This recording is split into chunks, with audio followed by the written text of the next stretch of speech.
Coucou les bouts de chou! Et si on lisait une histoire? Aujourd'hui, je vous propose l'histoire de Monsieur Tranquille. Monsieur Tranquille se réveilla dans la chambre de son chalet perché et s'étira. Il ouvrit les yeux et observa le lever du jour par la fenêtre ouverte, profitant des doux bruits de l'aube. Cui-cui! Firent les oiseaux. Soudain, un cri troubla cette ambiance paisible. Taisez-vous! C'était Monsieur Grincheux, le voisin de Monsieur Tranquille. Il n'aimait pas être réveillé par le chant des oiseaux. Monsieur Tranquille se mit à sa fenêtre. « Bonjour, Monsieur Grincheux !» dit-il en le saluant chaleureusement de la main. « Ce début de journée n'a rien de bon !» rétorqua Monsieur Grincheux. Monsieur Tranquille descendit prendre son petit déjeuner. Il s'assit dans son fauteuil et sirota une tasse de thé. Mais sa tranquillité fut brisée par un bruit sourd. Bam! Puis un autre bruit sourd. Bam! Bim! Bam! Bam! Boum! C'était Monsieur Bruit, l'autre voisin de Monsieur Tranquille, qui jouait de la batterie. De la batterie à l'heure du petit déjeuner? Bonjour, Monsieur Bruit! Le salua Monsieur Tranquille, sans une once d'agacement. Après le petit déjeuner, Monsieur Tranquille sortit dans son jardin pour faire ses exercices matinaux. Une voix troubla sa concentration. Une voix plutôt autoritaire. « C'est n'importe quoi! Regardez! Il y a une feuille dans votre allée. Votre mare doit être nettoyée.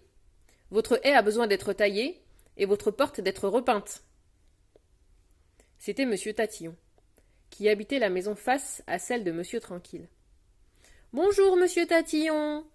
répondit tranquillement Monsieur Tranquille.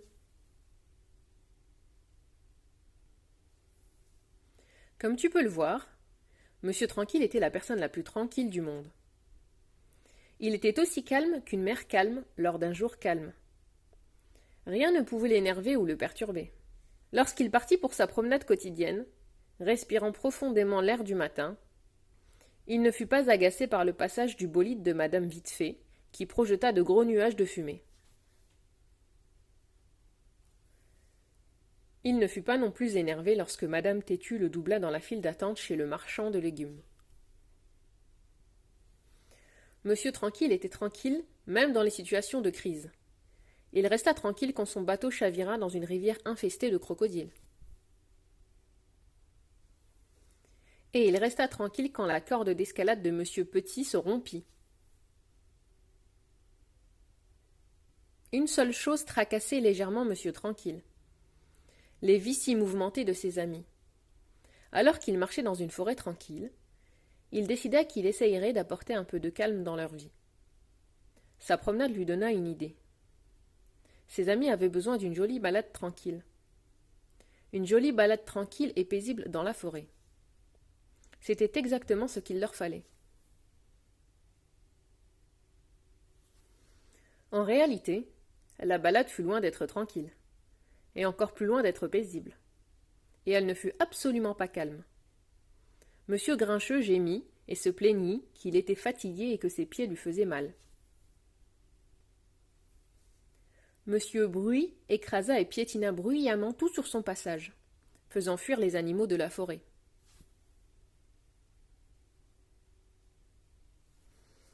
Madame Vitefait souffla et haleta en courant à travers les bois comme si elle était en retard pour un rendez-vous très important. Ce qui n'était pas le cas.